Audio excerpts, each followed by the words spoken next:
everyone, and welcome to another amazing episode of The Joy of Being for busy working mums and women in business and beyond who are seeking to unplug from their worries and overwhelm to light up with insight and joy. I, your host, mum, and effortless lifestyle coach Marina Pearson, talk to transformational professionals, business owners, and creatives about what it really takes to have a business and life you can truly enjoy. And remember, you can find me on Instagram at Marina Pearson or my Facebook group, The Joy of Being. And if you'd like a more personalized touch to live a stress-free life, then why not find out more about the Joy of Being retreat, an intimate 4-day profound experience at a luxury venue in Javier, Spain, where you get to experience your inner calm and peace of mind by slowing down and making space. To find out more, email me at marinapearson.com with Joy of Being Retreat in the title. And so today I get to interview the wonderful Helen Sanderson. She's not only a friend, but the founder and creative director of Ministry of Calm. She calls herself a space therapist, combining her interior design and professional organizational skills, plus her background in psychotherapy, to become an expert in the psychology of space and the design of quiet rooms and well-being environments. She has quite a track record and has regularly spoken at events such as the Ideal Home, Mind, Body, Spirit, Grand Designs Live, and 100% Design, and has also appeared on BBC Radio, Sky TV, and been featured in the Telegraph, Financial Times, The Mail, Cosmopolitan, Good Housekeeping, but to name a few. Her work takes her all over the country, supporting people to clear their clutter, be more organized and efficient, and free up time and energy to focus on what really matters to them. And what I loved about this conversation was the depth by which she works. This isn't just about decluttering and that's it, and getting rid of a few pieces in your home. Her work goes much deeper than that and illustrates how our parenthood or our parents have actually had a massive influence on how we keep our homes. But also we go into the psychology of the behaviors that we have, why we hoard, why we keep things, why we hide things, what's going on behind all of those behaviors. And we talked about how we can just start. So if you're somebody that knows you need to declutter, we talked about a few things that you can do, a few small steps you can do to start decluttering your life and your space in this new year. And the benefits of that: time, energy, becoming more effective. And so if you are someone that needs to declutter, this is going to be a super useful episode for you, but also fascinating in terms of what's really going on. Enjoy. Well, hello, Helen. It's been a while, and so glad to have you on the here today to talk about something that's really important as far as I'm concerned in terms of decluttering. But, you know, I know that we talked a little bit yesterday about the psychology of decluttering. I think most people know about, well, you've got to do this and sort of the actions that they need to take. But what I wanted to have a conversation about today was really about what's behind, not taking action on decluttering, hoarding, when we know that actually having stuff in our space isn't necessarily the best thing for us. As I look on the floor, there's loads of stuff because I'm here with my ex-husband in Elston, and I'm living out of a suitcase and there's stuff all over the floor. I'm sure that's not good for my feng shui, but so welcome, and it's wonderful to have you here. Great, thank you, and it's really lovely to be invited. So, and Happy New Year to you. Yeah, and you too. So, what got you interested into decluttering in the first place? I think like most people, I had several friends that needed sorting out. And so I started helping friends and realised that I had a bit of an aptitude for it. And I think I guess I see it as project managing, really. If you've got an ability to oversee where you are and where you need to get to. As long as you've got good personal skills and you can support people, then you can help them get to where they want to get to.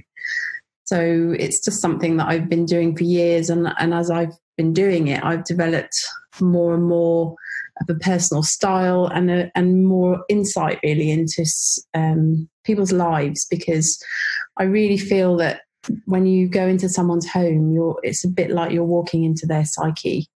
So it's something that I treat with deep respect and reverence for some of the stories that some people tell me about their lives.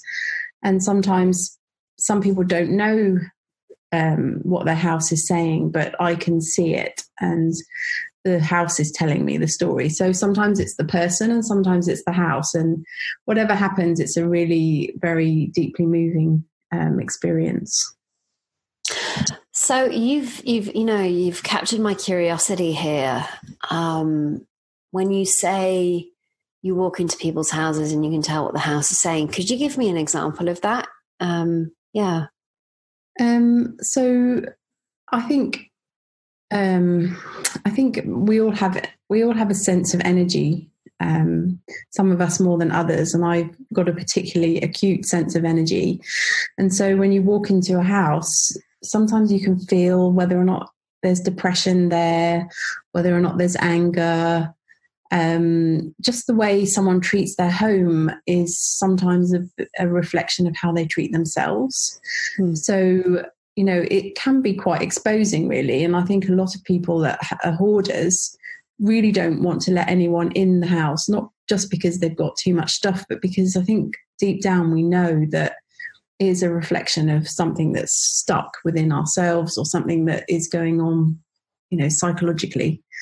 So I'm really fascinated by that. And I, like I said, I have deep respect for people that let me into their home because there is a story. So if I was to walk into your house, what's your story, Helen? I would say that my mum laughs at me because she says I'm like my grandmother, and I kind of like things in their place. So if something gets put out of its place, I like to move it back. And that's so that's sort of slightly on the OCD scale. Although I do have, I don't have a perfect minimalist home or anything, but I do like, once I've found a sense of order, I like to keep it that way. And for me, having order and beauty is a way of keeping my inner stability, I suppose. Yeah.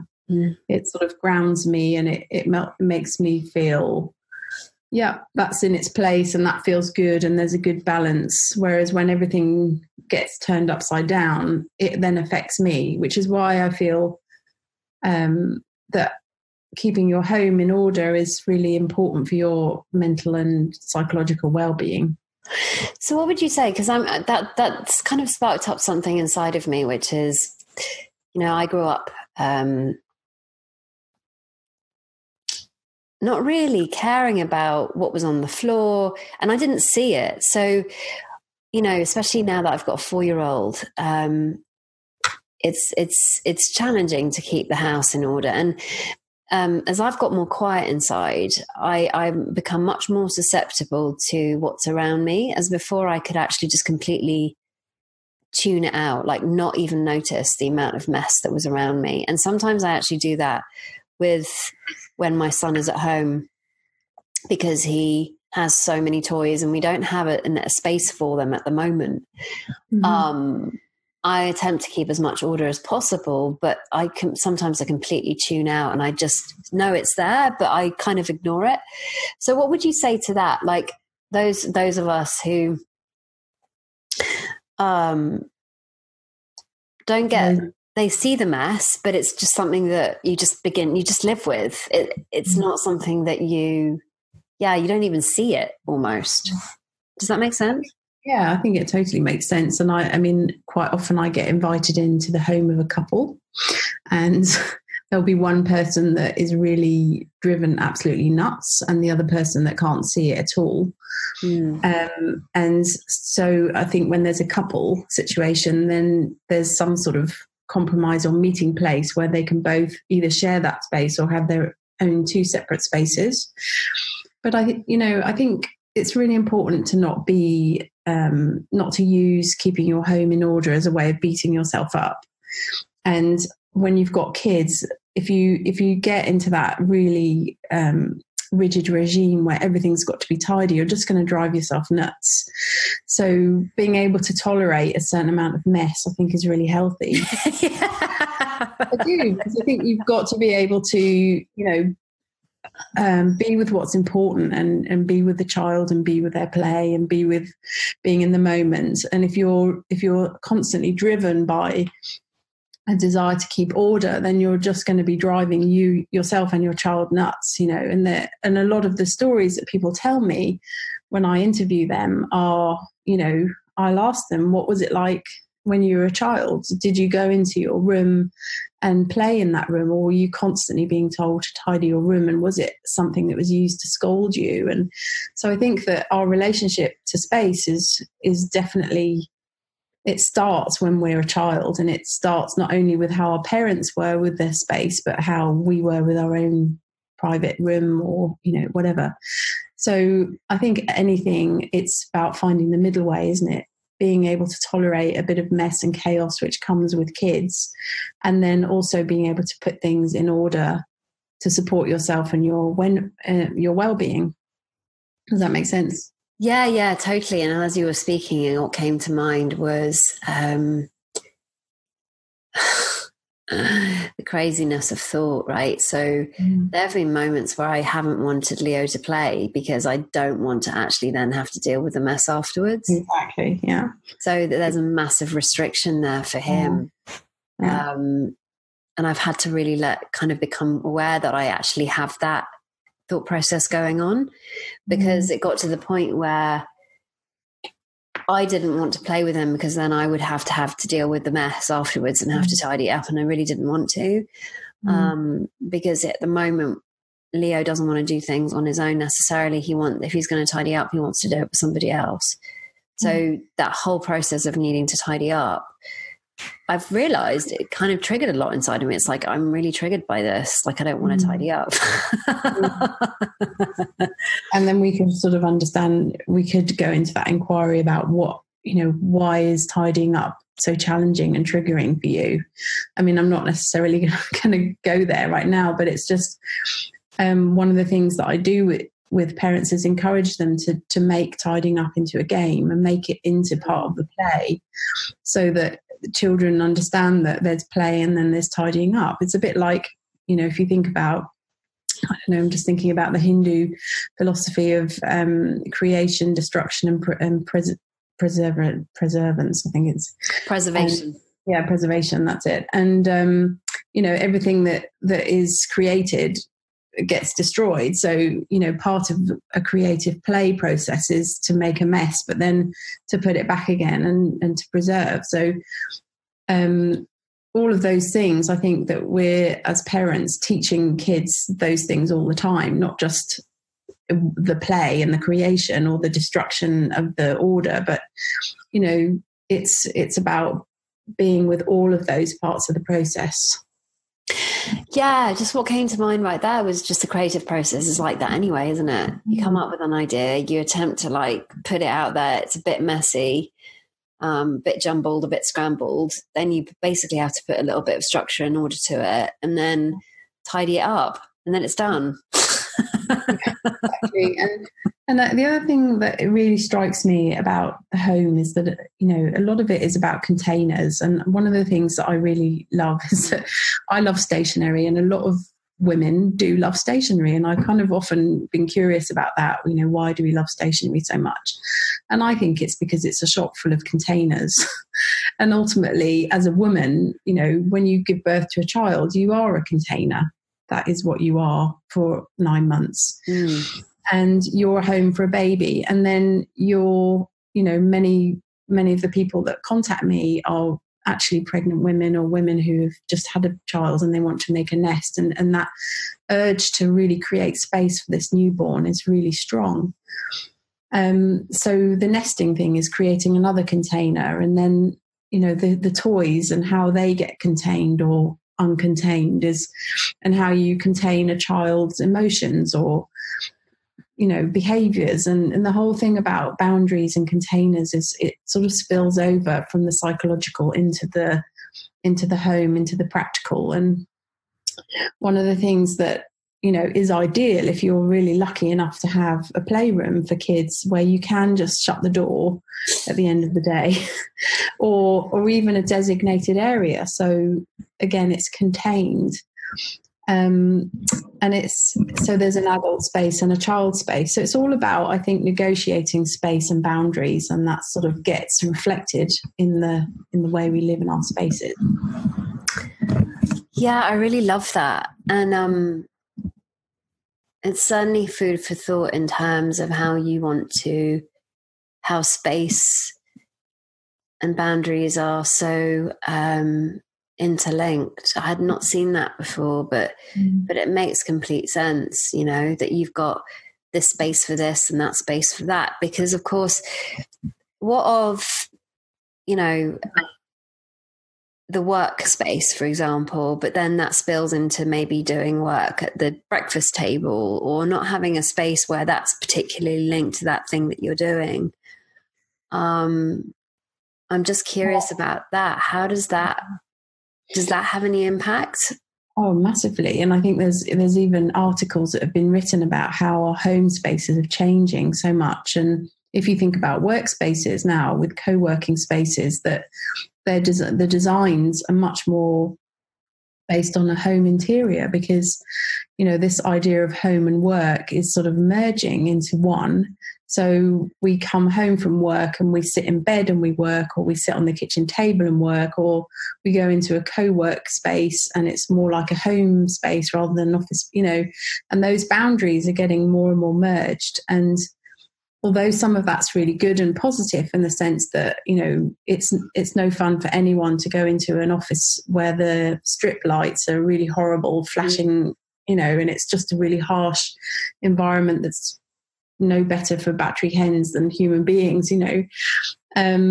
But the idea that the boundaries between home and work have become so crossed and merged are becoming really problematic. And then that gets reflected in the home as well. You know, people come to me and they say, you know, my room is just a constant mess. And I say, well, you've got one room. You're trying to run your business in here, so you've got your paperwork and your accounts, and then you're trying to do your crafting in here, and then you're trying to sit and relax in here and watch telly, and then you're trying to have your dinner in here. And it's like this room has got 4 different jobs, and it just doesn't work, you know. And that's one of the problems. I think that spaces can't meet those demands because we're by losing the walls and living more open plan, we're losing the boundaries. Yeah, multitasking rooms. I'd never actually considered that to be a thing, but what I'm hearing you say is that that's like multitasking, and we can't know the myth of multitasking, right? As if we can do that. We can't actually do that. Like I'm really, I've become conscious of this, you know. And for those that are listening, maybe you find it the same thing. Maybe if you live in a smaller place, you live in the city, you've got a smaller flat, you don't have as much space. So it does become a bit blurry. Like I used to work a lot in my bed, and I attempt not to do that anymore. You know, I've put a desk in a space in the house, so that's where I usually work. But on occasion, might find myself going back to the bedroom and just snuggling down and just doing a little bit of writing there. So, but yeah, and I'm assuming that the impact on that in terms of productivity and so forth, there is an impact on that. Is that something that you found? I think so. And I think that generally when people have a cluttered space, it's hard to think. I mean, it's funny because I've been writing an essay this week and there's this joke, isn't there, that when you've got an essay to write, you clean the house and you find everything else to do. Yeah. And it's true that cleaning is part of the procrastination process, but it's also part of creating order, because it's so difficult to think when you've got chaos around you, or when you've got lots of unfinished business, like, oh, I haven't done this and I haven't done that. And your mind is full of all these unfinished tasks. It's very difficult to focus. Quite often my clients say to me, I keep saying to myself, I need to declutter, and it will be this constant conversation in their head that is cluttering them up so much that they can't actually do anything anymore. So I definitely think that productivity is affected by, your space that you're living in, but also your well-being. How well do you feel if your, boundaries between work and home and relaxation are so merged that you can't create that space for yourself, that relaxation space. I started off designing quiet rooms and meditation rooms because I really felt that to go into a space that was really calm and really soothing, it would help you recenter and reconnect to yourself. And now I'm working with, cluttered homes, which are really draining your energy and your space. So I do think it's really fundamentally important, especially if you're a sensitive person. No, it just got me thinking about your well-being, about my well-being and my clutter. So what have you found in terms of your work? Have you found that when you've decluttered spaces, people are actually, their energy levels go up? What are some of the kind of miracles that you've seen, the unexpected happenings that have emerged from decluttering spaces that you just were like, oh my God, I never even realized that? I think if you take on that metaphor that the home is a mirror of yourself, that generally people come to me when they're stuck and they, I guess in a way, a bit depressed, and they can't really see any way out of it. And so they've picked up the phone and reached out for some help, which is a good sign. But generally there's an admission that being stuck, they can't kind of get to where they want to be. And so I generally believe that clutter is one of three things. It's either a trauma that's been buried, or it's a distraction, a sort of a displacement activity where, some people would say to me, oh, I just need to declutter, or I'm going to declutter 15 minutes a day, and they just never, ever get there. They just keep doing it. Or it's a burial of a dream or a passion or something that they haven't quite discovered or let themselves create. So maybe a book that hasn't been written, or a painting course, or a dance or something.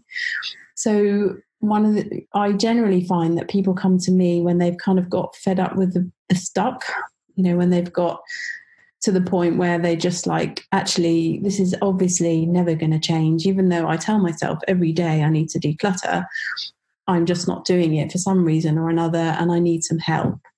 And so when I come into the space with someone, they're usually at this point where they're ready to make a change. And part of what I would do is help them identify what is underneath the clutter that they've been burying, so that we've got a sense of purpose really for the energy that gets released. So you asked about energy, and generally, even though the work is quite tiring, the actual energetic reward is huge. I can walk out of a session feeling really energized, physically tired, but energetically energized, if there is such a thing. And so people would be really energized and suddenly inspired, and they'll start seeing hope again, like, oh, I can do this, or it is possible, or it is shifting, or, maybe I can write that book. And I'll just give you an example. I worked with somebody who had been living in a house for, 20 or 30 years, and brought up her family there and ended up being on her own. The kids have left, she was single, and it was this great big family home that just was full of stuff. So we went through a process of decluttering together. But ultimately, what really needed to be decluttered was the house. That she didn't need this great big house anymore. And, finding a new home was her project. So we worked together on that. And actually finding a new home was such a massive thing. She just thought she would never be able to do it. And none of her family thought she could do it, but she did. And it was just amazing. It was just so inspiring seeing this person almost finding a new lease of life and a new home. I mean, can you imagine living in the past like that? And the home that represents your past and everything, and not being able to move on. And something symbolic as moving house is like, it's like creating a new life and a new you. It's almost like getting a new hairdo or a new set of clothes or something, but in a really big fundamental way, because once you've moved house, your life is going to change. So that was an amazing experience. I really love that, Helen, because there's so much more to this, right? Like I would just, what kind of was bubbling up for me was the sense like, oh, you just move house. But what you're saying is more profound than that. It's not just about moving house. It's actually representation of who you are and what you're into. Like I remember this house that I now live in Spain, and I made a promise to myself that it would be full of light. Mm-hmm. I was brought up in a home in Hampshire, one of the old grade listed buildings that were lovely. Yeah. But just really dark because the windows are so tiny. And it was lovely and cozy in the winter, beautifully picturesque. But God, was it dark in the summertime? There was like, where is the light in this house? Yeah. And so where I live, they have small windows as well. And because they want to keep the heat out. But I was like, I don't want to live like that. I really don't. So I manifested a house that is literally from floor to ceiling windows. Wow. And you walk in and it's just light. It's just, and actually the living room windows, concertina, so that you can concertina them apart. And open them to the outside. So there is just nature that comes into the space. So it just really got me in touch with, wow, how different. Like I would never have chosen that sort of space maybe 5 years ago. Mm-hmm. Back at 5 years ago where I was living, 6 years ago, 7 years ago, 8 years ago, whenever it was, when I first got to London back in 2008. Actually, that's actually 11 years ago. I chose to live in a really dark and dingy house on the bottom floor in the East End of London, which I thought was really cozy. And my sister walked in and she goes, why are you living here? And it woke me up to something, because I was totally okay with living in a dark and dingy place that had mice. It seemed to be totally reasonable. Yeah. Well, I would say that's partly because, that whole thing about family is familiar. When you've been brought up in a kind of cozy sort of house, you recreate that. And one of the things that, you asked me earlier on, what's behind hoarding, and sometimes it's behind, what's behind it is that our parents did that and we just learned that from them. And my kind of belief is that as adults, we, part of our process is to choose, is to go and review, well, my parents modeled this for me, but is this actually what I want for me? And, actually this is a good bit, but I won't have that bit. But that takes kind of quite a lot of inner work, I think, to really say, they gave me this, but I don't really want that. And to change it takes some discipline. Yeah, I just find it fascinating because it is a massive reflection of the inner work that you do, isn't it? Yeah. And I would say that your bright light window, ceiling to floor home is such a reflection of you, Marina, and how I see you as someone who does shed light. And do you see what I mean? It's like, it's not just a place that obviously you've chosen because it nourishes you and it makes you feel uplifted, but it's also a place that actually in some ways is a reflection of who you've become as a person. Would you say that?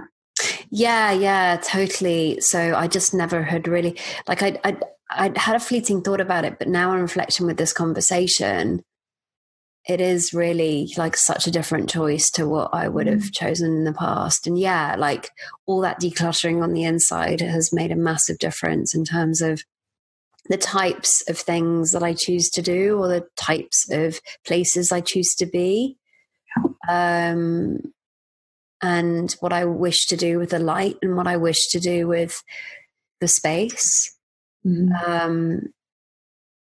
Yeah, so I guess for anybody listening, and that's certainly a reflection point on this moment on this podcast, is like, yeah, what have you chosen to live in? But I mean, it's not a question of beating yourself up, right?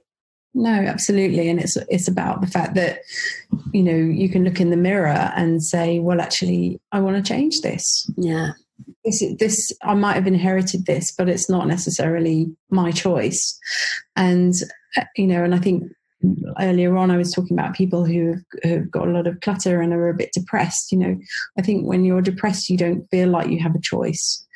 And the good thing about, you know, decluttering is that moving bits of furniture around or putting some books in a charity bag or in a box is something that's kind of physically, actively easy to do, much easier than perhaps changing some thoughts in your thinking process. Because if you're not aware that you're having negative thinking, it's much harder. But to actually get involved in a physical, practical process actually starts shifting your thinking. It's kind of quite ironic. And it's, you know, there's a lot of kind of new age thought that says you have to change your inner world before your outer world will change. I don't kind of subscribe to that. I think that you work on the inside and the outside. So if you can change your space and do something positive with your space, it's then going to make you feel better about yourself. It's going to increase your self-esteem. It's going to make you feel more on top of your world and in control of your environment. And that's going to then help you to build your self-esteem. So I think, you know, the inner and the outer in tandem is really my kind of approach to the whole world of your home and your self-esteem and your decluttering. Well, what occurs to me is that, of course, if it's experiential, you're going to learn while you're taking action. So it makes sense that by taking action, you'll have the insights and you'll learn more about yourself or more about the way that you've been thinking about something than if you just didn't do anything about it. It's a bit like, you know, writing a book, but kind of like waiting for you to be ready to write it, if that makes sense. Absolutely, but rather than just going, I'm not ready, but I'm just going to write it anyway and see what happens. Absolutely, yeah. And being able to do it imperfectly. Yes, totally imperfectly. I'm curious actually about something. I'm curious about, there's certain things that people like, it's easier for them to let go of and other things that aren't. And is that, like, for example, clothes might be something that somebody's really, they find that really easy to let go of, but maybe books is something that they don't. And what's involved in that? Like, maybe not be like, oh, I'm a hoarder of everything. It's just I'm finding that really difficult to like let go of this particular area. I think so some people have more emotional attachment to their clothes. Some people are incredibly attached to their books. And we all have a different, it's what we associate, it's what we really project onto these objects, because ultimately they're objects, but we create meaning, we put meaning into them. So, you know, for some people, I often go to someone's house and they say, well, I've done the books. And I said, well, let's just go through them. No, I've done them. And there's something about the process of taking all the books off the bookshelf, putting them in front of the client who then really looks at them and assesses them and touches them again, because sometimes books don't get touched for years, they just get neglected. And then we'll go through this process of dividing them up into giveaways and keeps and put them back. And I usually put them back with creating beautiful order. And I've had people burst into tears when they've seen the bookshelf, because it's brought it back to life. So sometimes we have this sort of like, oh, don't touch my clothes or don't touch my books. But even just the process of going through and touching them again is a way of reconnecting to them and re-bringing them back to life. And in that process, people always let go. It's really interesting. Wow. Yeah. And do you find that also it may has like a couple of things that come to mind are decluttering on your own can be for some people a really traumatic experience like that, but having somebody there can really help and aid the process. But also the other thing that also comes to mind is not knowing what to do with the stuff, like going, I'm stuck because I actually don't know what to do with it or how to get rid of it or yeah. I think the thing about doing it on your own, I remember once telling my mum what I did, and she said, well, why can't people do it on their own? And I just thought that was such a kind of a reflection of her generation, and women then generally were, given the custodians of the home, and they wouldn't talk about their feelings. And so things have changed radically now. People are much more open to asking for help and support and acknowledging that when they're stuck with something, maybe they need a personal trainer or a personal organizer, or they need a therapist or a coach or something. So that, in that sense, the culture has definitely changed, and it is really lovely to be able to sit with someone and support them when they, especially people that just really struggle to ask for support, because having support can make the process so much easier. It can make it quick, fun, and you're seeing the home through someone else's eyes. So generally people who struggle to do it on their own because they get really precious about things, they start seeing it through my eyes, and they're like, oh, well, maybe I don't quite need this. And so support is massive. And I can't remember the other thing that you asked me. Just generally, like, okay, you need to do it, but then you're like stuck as to what to do with it.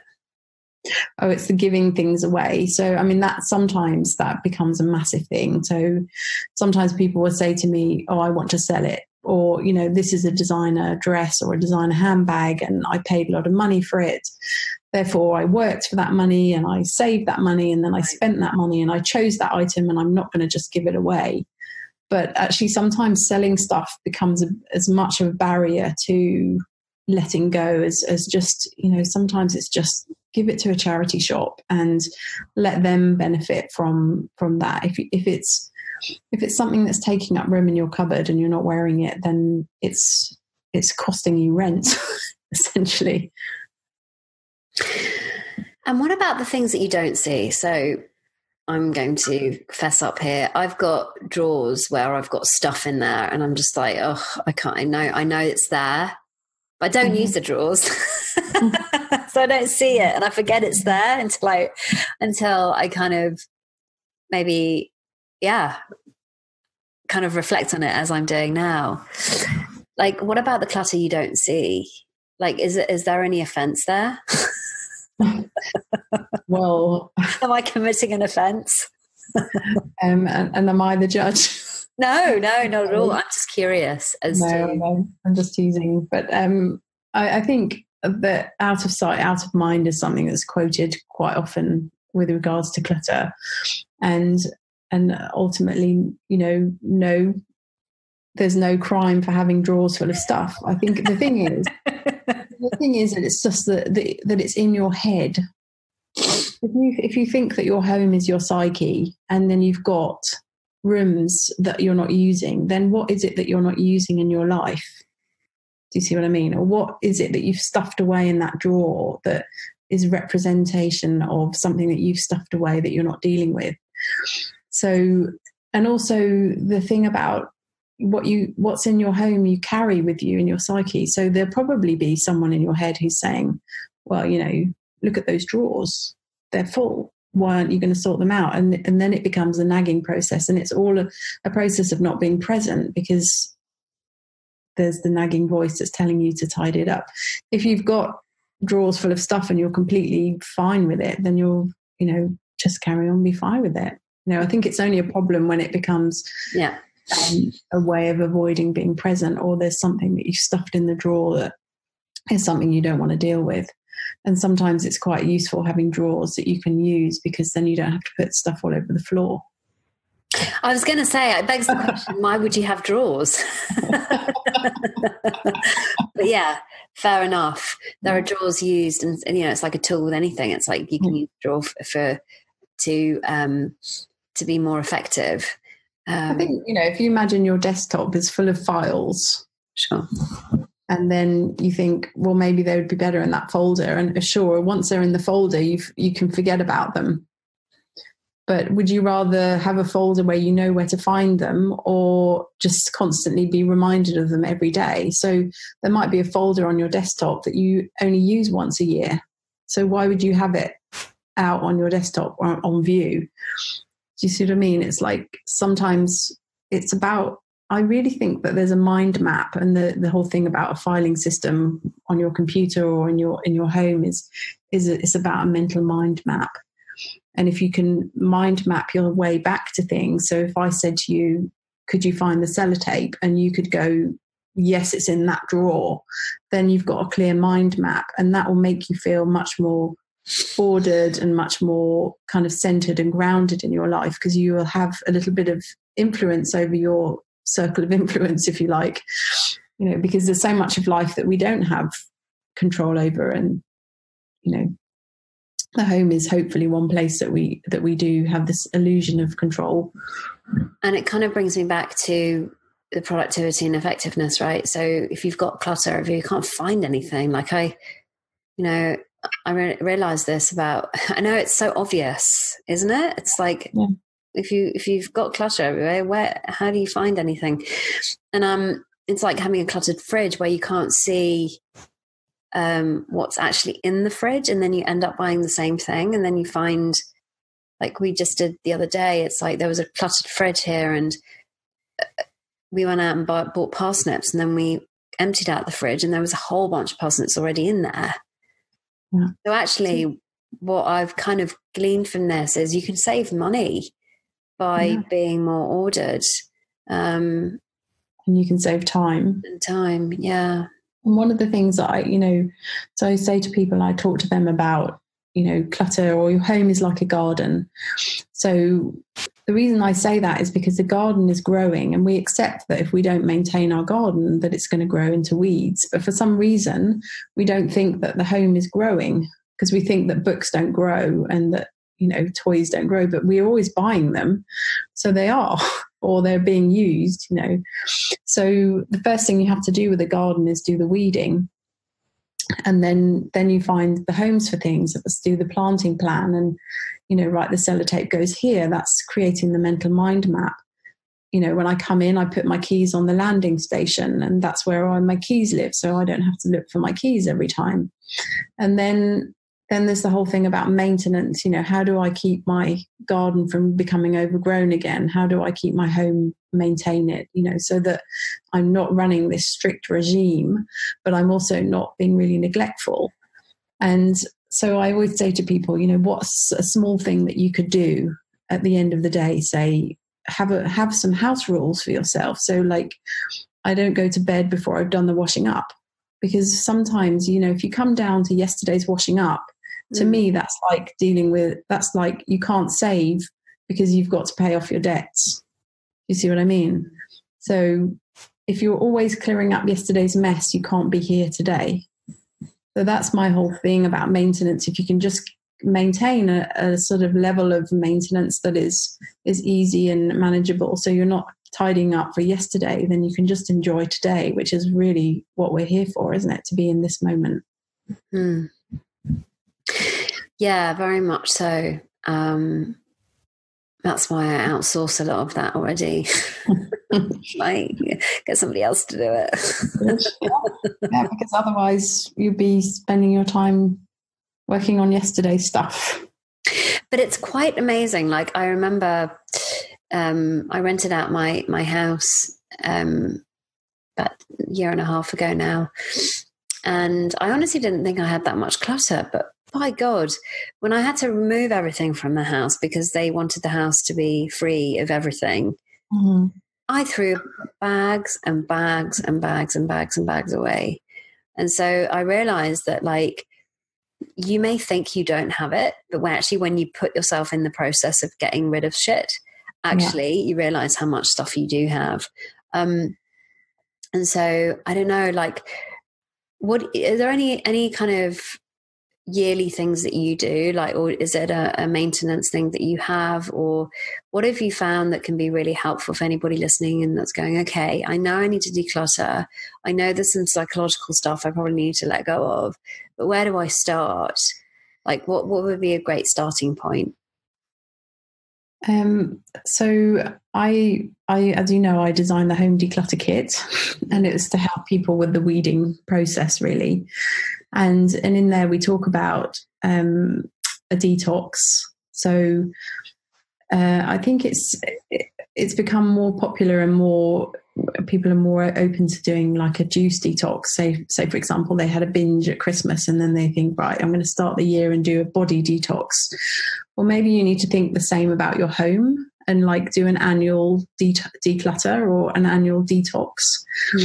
And you know, so in the kit, it's designed to help support people go through that declutter process so that you can detox your home.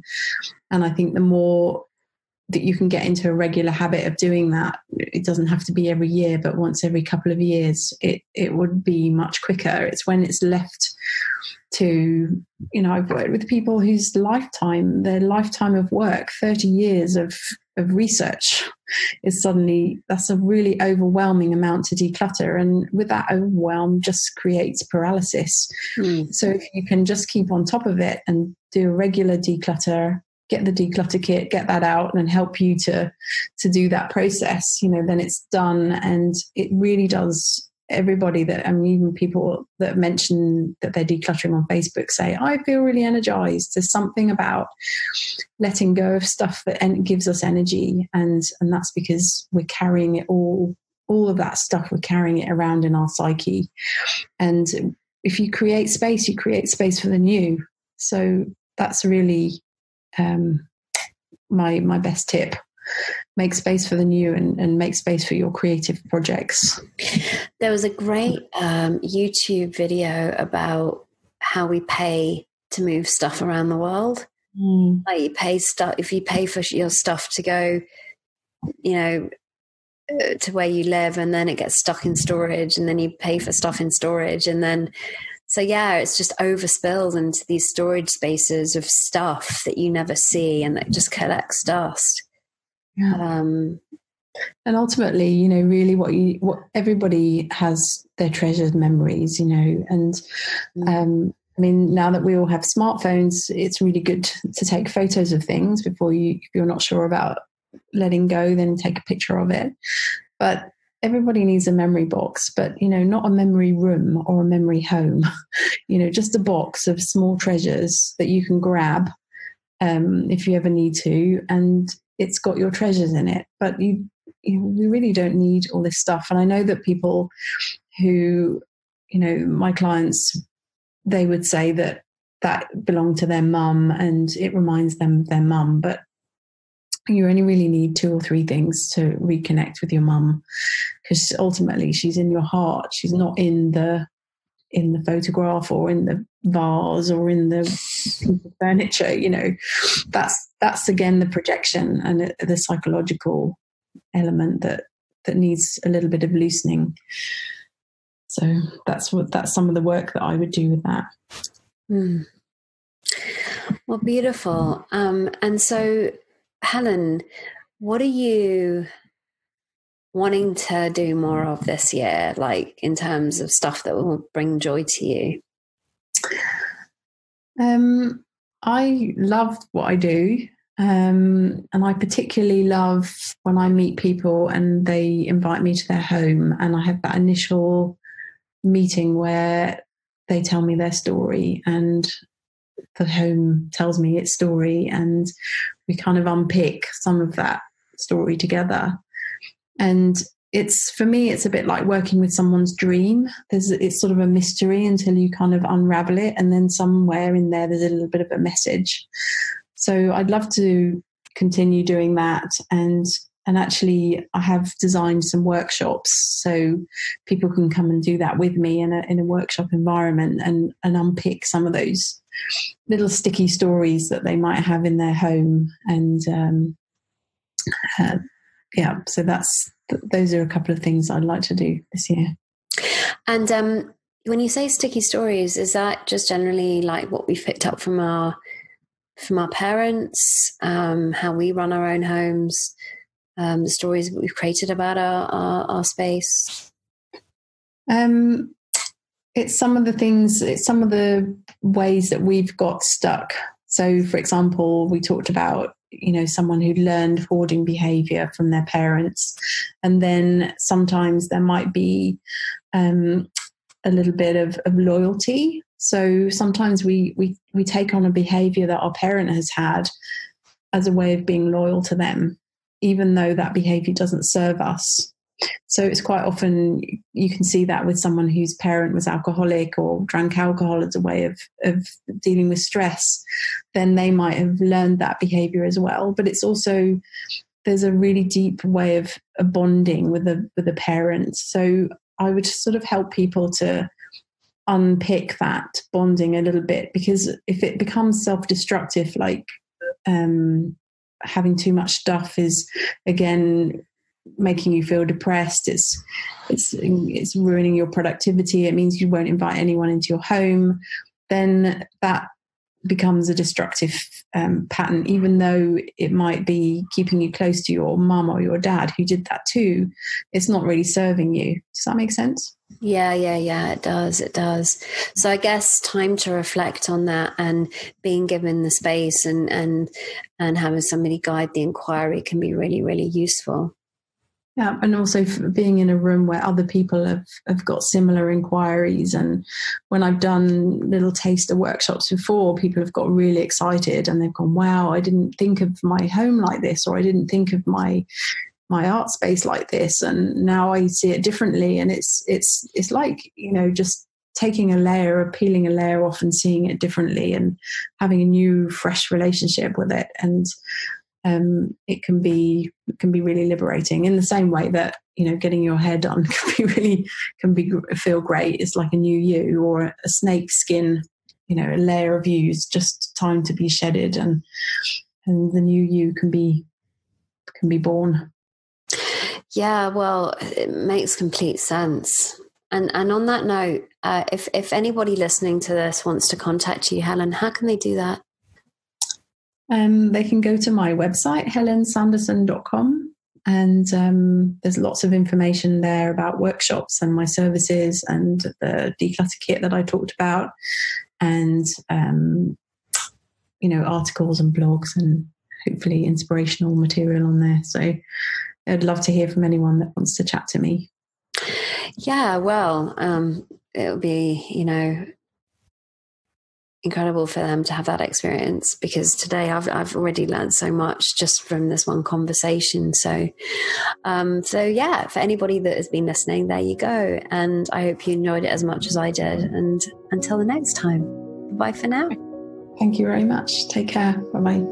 And there you have it, another wonderful episode of The Joy of Being. If you loved what you heard here today and it's been helpful, why not subscribe or share the podcast with others? And if you're curious as to how you can experience more joy in your life and feel carefree, then I invite you to download your Joy Catalyst scorecard at www.marinapearson.com/scorecard, which will help you identify the joy gaps and what you can do to fill them. And remember, you can find me on Instagram at Marina Pearson or my Facebook group, The Joy of Being. So until next week's episode, remember, you are the joy you seek.